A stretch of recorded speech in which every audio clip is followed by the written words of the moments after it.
is the one thing. Blaming anybody except the nut job for what happened in Pittsburgh is crazy. Police officers over the weekend were killed by a crazy man with a gun. And blaming anybody else besides him is like blaming a flight attendant after a terrorist takes down a plane. In other words, giving passengers a nice little safety talk to prepare them for a worst-case scenario doesn't mean you're responsible should a terrorist actually make that worst-case scenario happen.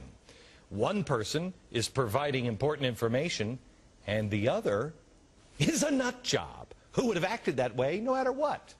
Before any facts came out on the Pittsburgh shooting, the left, I mean like this, the blogs started burning up. The Daily Kos, Media Matters, and The Atlantic decided this maniac was worried that President Obama was going to take away his guns. Therefore, conservative talk shows were to blame.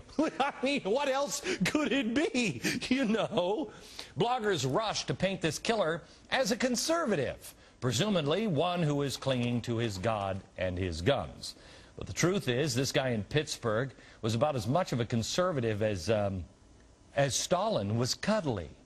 He's a neo-Nazi, for the love of Pete, a white supremacist, and more importantly, he's a premeditated killer. Allegedly, of course. That's why I'm not even going to waste any time addressing the people who lump everybody who question Obama's policies into the same hate group. Let me talk to some rational people, like, oh, I don't know, you instead. Civil unrest, for a number of reasons, is coming.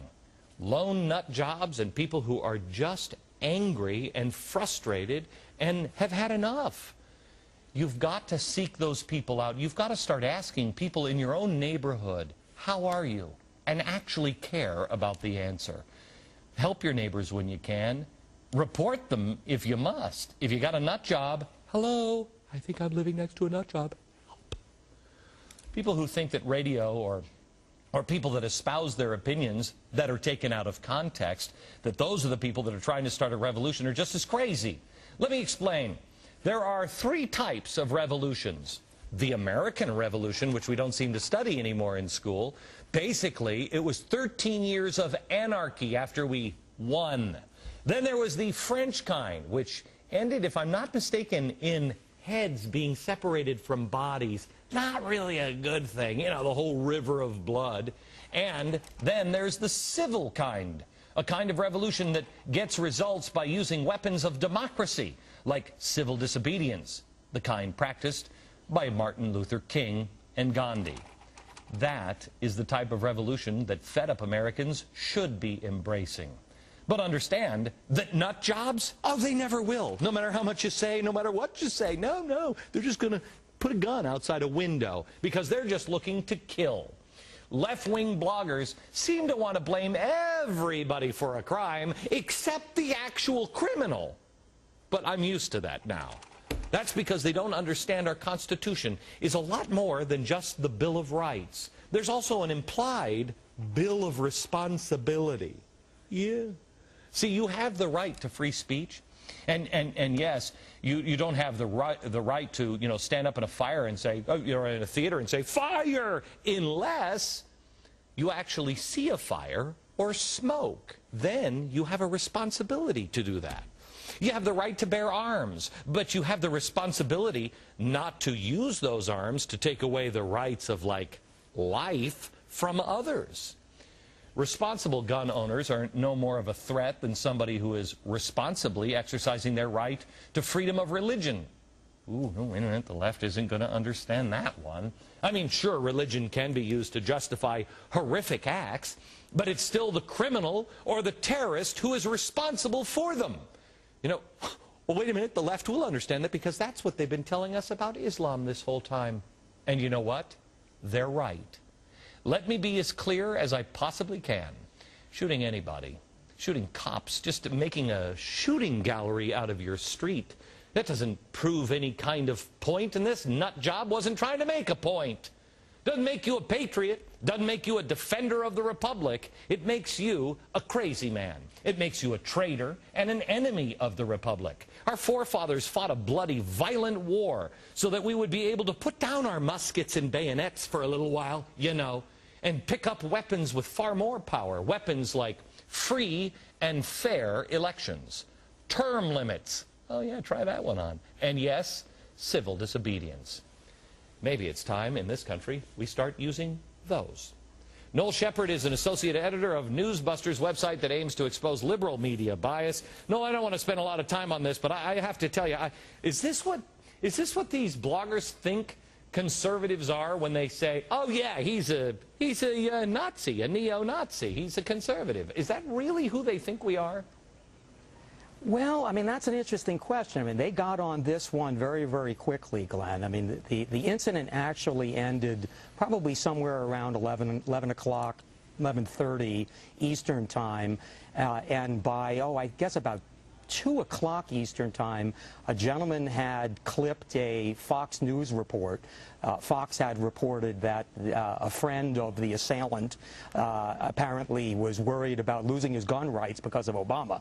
So a liberal blogger took a piece of this video, posted it at a very, very popular liberal website called Crooks and Liars, and now the game was on, and every liberal blogger was linking to this post. And what was kind of interesting is in the piece, the blogger mentioned, where do you think this killer got the idea from? And in that sentence is a link to an article about you interviewing Wayne LaPierre, the NRA head. So that's where this all started, Glenn. Yeah, you hear somebody like Wayne LaPierre, I immediately go to my gun and start shooting police officers. Well, and what's really amazing about this is that piece that you did with Wayne was talking about the nonsense being spewed by the left that all of the guns that the Mexican drug lords are using are coming from America, which just isn't true. So I don't know why they were all offended by that, but from there the game was on. And no, they're not offended. All they want to do is do anything they can to discredit not just people like me,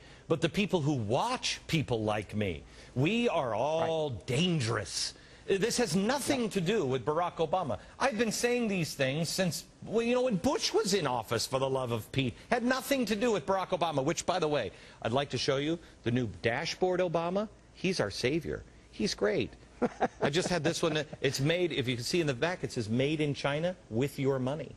So, and it's available at glenbeck.com. Anyway. Well, the scary thing here, Glenn, is it seems like the war now between the left and the right and the media has been ratcheted up. So now, anytime anything bad happens in America, it's going to be blamed on a conservative. This is. I'm just tired of. I'm tired of the only one side getting out. First of all, AIG. Nobody says anything. Everybody protests AIG. Nobody says anything about the bonuses, which are bigger, that came out Friday to the government for Fannie and Freddie. Then you have the people that are coming out and saying, and they're threatening the lives of people for AIG.